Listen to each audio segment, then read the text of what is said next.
Okay, so good morning, everyone. You're very welcome to attend this event. So you can see Circuit Insights. So this is an event particularly for students, undergraduate students, PhD students, or early career stage engineers who are interested in fundamental aspects of circuit designs and also industry perspective. And you can see we actually found quite a number of really good speakers which will talk about not just fundamentals of circuit design, but also some very exciting applications, like very emerging applications. And so it's going to be a full day of talks, and you just can see some of the speakers' names and presentations. So this event is supported by Solid State Circuit Society and the conference organizers. And before we begin our technical program, I would like to invite the president of the Solid State Circuit Society to give a brief welcome word. So John Long, please welcome here.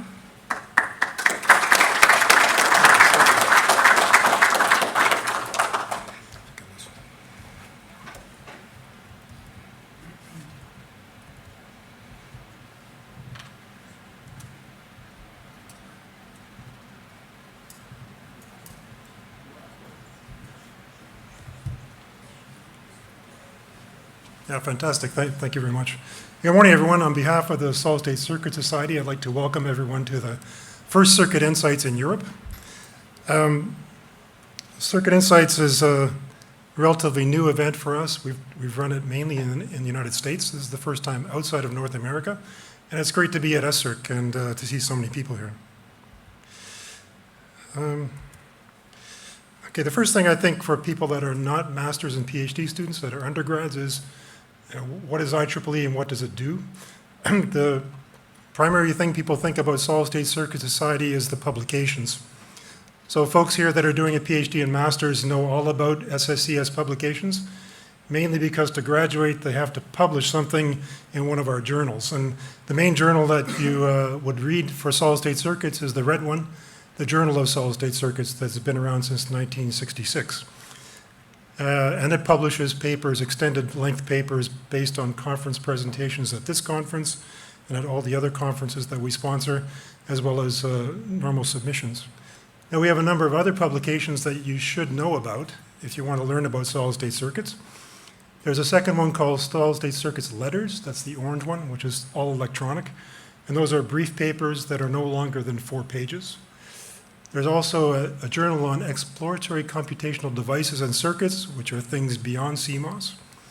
And the letters and the JXCDC both have impact factors just awarded this year. So that's a great achievement for those journals because they're quite new. We had a virtual journal in radio frequency integrated circuits that's closing, unfortunately. It's no longer being supported on the web by IEEE, but we're going to replace it with an RFIC magazine, so it will continue in electronic format, and that's tutorials on radio frequency integrated circuit design. And we have an open journal of the Solid State Circuit Society, which is open access papers for people that like to publish open access. Now, another thing that's important for students is resources. And at this conference, you're going to see a lot of tutorials, a lot of papers, and talks, and you might want to access background information to find out more about those subjects. You can find all that kind of stuff in the Resource Center, which has got a URL there. You can find it on the web, and it's free for SSCS members. So if you join IEEE as a student, it's very cheap. You can join the organization and the SSCS, and you get access to webinar videos and slides and tutorials and all kinds of other stuff from the Resource Center. We have abbreviated videos of that on YouTube. There's a YouTube channel, which is free for everybody. So you can go and take a look at those to see what's there and look at the shorter versions and find the longer versions in the Resource Center. Now, for people that are learning about IC design, we have a couple of things that are interesting. One that we're running right now is the Platform for IC Design Outreach, or PICO. And that's an open source, using open source tools to design chips and get them made. So you submit a proposal about what it is you want to make. If your proposal is accepted, then you work through on a Slack channel through a number of meetups to build the chip. And then once you get to the end where you have a chip to fabricate, you're awarded fabrication access to a 0.18 micron technology from Global Foundries. And this last competition that we ran, we had 54 proposals and 14 were taped out last November. Now, if you look at the map, you see where the chips are coming from. And if you look at Europe, you'll see that Europe has got no dots.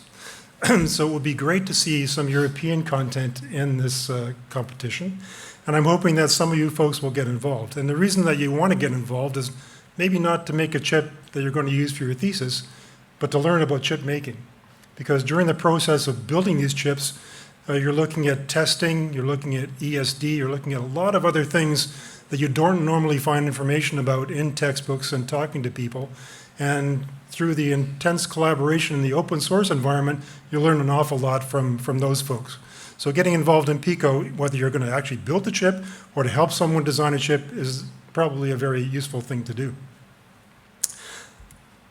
Now, if we look at this year's Chipathon, there is one European entry. It's from Portugal. So thank you, Portugal, for participating in Pico. But there's a lot of other countries that are involved, and most of the countries that get involved in this are people that don't have access to chip making. So they don't have a foundry that they can work through. They don't have access to the tools. So Pico is an important outreach program for us, but it's also important for you to participate, to get involved as volunteers, to teach people, or to learn from others what can be done. The last thing I want to mention is we have a mentorship event coming up on Tuesday.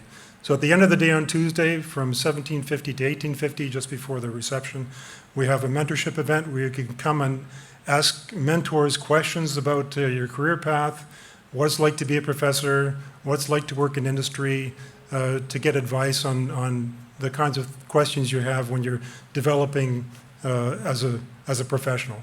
So the mentorship events we've had in the past have been very popular, very well attended, and I think the one here will be just as popular. So if you don't know about this, mark it on your calendar. It's going to be tomorrow after the sessions are over. So that's all I have to say. I want to thank everyone for coming, and enjoy Circuit Insights.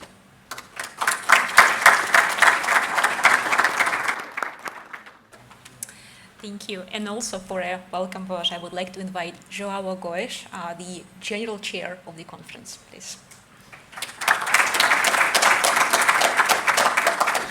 Thank you. Good morning, everyone. So I will be very, very brief. So I would like to welcome you all. I would like to thank you to be here. Browsing at the topics of this event, the Circuit Insight, I'm very happy to see very odd topics and very nice things to show to the students. And my desire is that you can like circuits as much as I do. And I think you can see a good future in circuit design. I also would like, and I finish with that, to thank all the speakers and all the organizers of these Circuit Insights. Thank you.